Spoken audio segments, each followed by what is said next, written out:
নমস্কার। রাশিফল আলোচনা করতে করতে চলে এলাম রাশিচক্রের শেষ রাশি মীন রাশির বার্ষিক রাশিফল নিয়ে। মীন রাশির জন্য 2026 হতে পারে আশীর্বাদের বছর। যদি আপনি চান, আত্ম অনুসন্ধান করতে হবে, সংবেদনশীল ও অন্তর্দৃষ্টি সম্পন্ন হতে হবে, নিজের অনুভূতিকে শক্তিতে রূপান্তর করতে হবে। 2026-এ মীন রাশির ওপর থাকবে বৃহস্পতি ও শনির প্রভাব। গুরুত্বপূর্ণভাবে বৃহস্পতি দেবে আশীর্বাদ এবং সুযোগ, শনি শেখাবে বাস্তবতা, কর্মদক্ষতা ও সীমা টানা। স্বপ্ন ও বাস্তবতার মধ্যে ভারসাম্য রাখতে পারাই হবে মূল চ্যালেঞ্জ।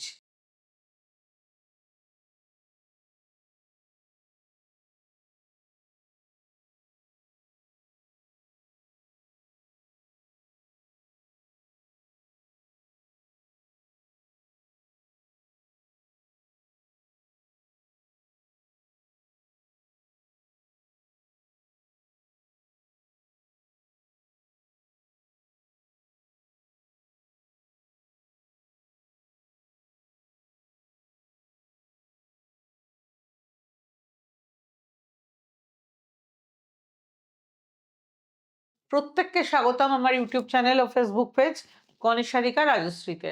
আপনাদের জন্যই আমার এই প্রয়াস। যারা আজ আমার অনুষ্ঠান প্রথমবার দেখছেন, যদি আমার আলোচনা ভালো লাগে তবে অনুষ্ঠানটি শেষ পর্যন্ত দেখবেন। ভালো লাগলে আমার চ্যানেল ও ফেসবুক পেজ গণেশারিকা রাজশ্রীকে লাইক, সাবস্ক্রাইব এবং ফলো ও শেয়ার করতে ভুলবেন না।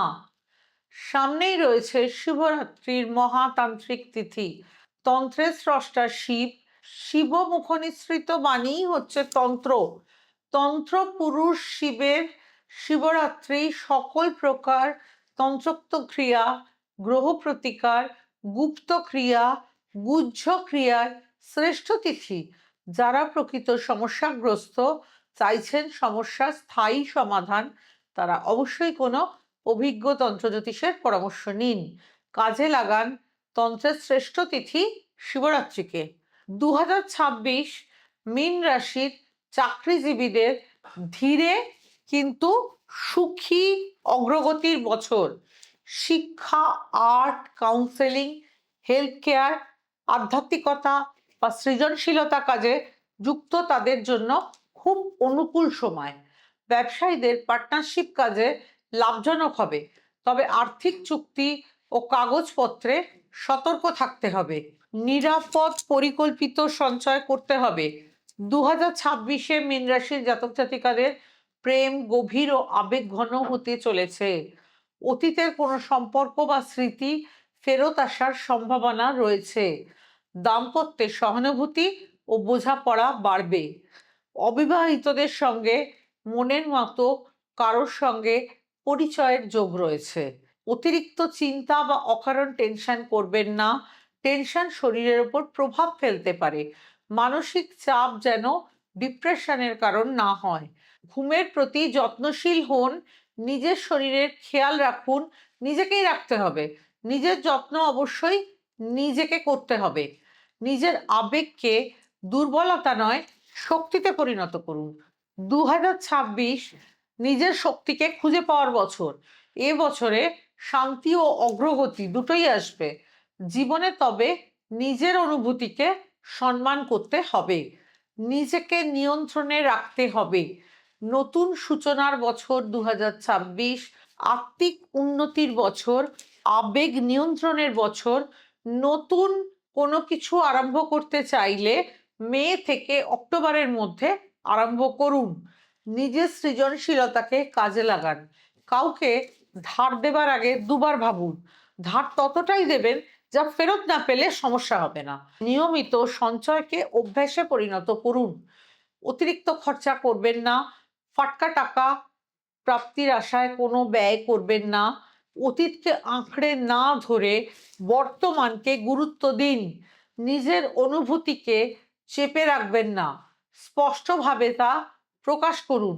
সঙ্গীর সীমাবদ্ধতাকে সম্মান করুন। পর্যাপ্ত ঘুম নিশ্চিত করুন। অধিক পরিমাণ জল পান করুন, ধ্যান, প্রার্থনা, যোগ, ব্যায়ামের অভ্যেস করুন। যারা দীক্ষিত তারা অবশ্যই দীক্ষামন্ত্র জপ করবেন। বৃহস্পতিবার গুরু পুজো অবশ্যই করবেন। সাদা ও হালকা নীল রং শুভ হবে। কাউকে সাহায্য করলে তা নিঃস্বার্থভাবে করুন। সম্ভব হলে গোমাতাকে রুটি ও আখের গুড় খাওয়াবেন। বাবা মায়ের যত্ন নিন। পশু পাখিদের সাধ্য মতন খাবার দিন। খাবার দিয়েই দেখুন নিজের অজান্তেই সাধ্য বেড়ে যাবে। যারা চাইছেন আমার পরামর্শ শিবরাত্রির মহাতান্ত্রিক তিথিতে কাজে লাগিয়ে গ্রহযোগের প্রতিকার, তন্ত্রোক্ত ক্রিয়া, তারা দ্রুত যোগাযোগ করবেন। আমার যে কোনো চেম্বারে আসতে পারেন। যেখানে চেম্বার নেই বা যারা চেম্বারে আসতে পারছেন না তারা বাড়িতে বসে হোয়াটসঅ্যাপ ভিডিও কলের অনলাইনেও চেম্বারে আপনি যোগাযোগ করতে পারবেন। উত্তরবঙ্গের মানুষরা শিলিগুড়িতে পাচ্ছেন শিবরাত্রির ঠিক আগে। আগামী 8 ফেব্রুয়ারি রবিবার। প্রত্যেকে ভালো থাকুন, ঈশ্বরের পথে থাকুন। পরবর্তী অনুষ্ঠান দেখার আমন্ত্রণ রইল।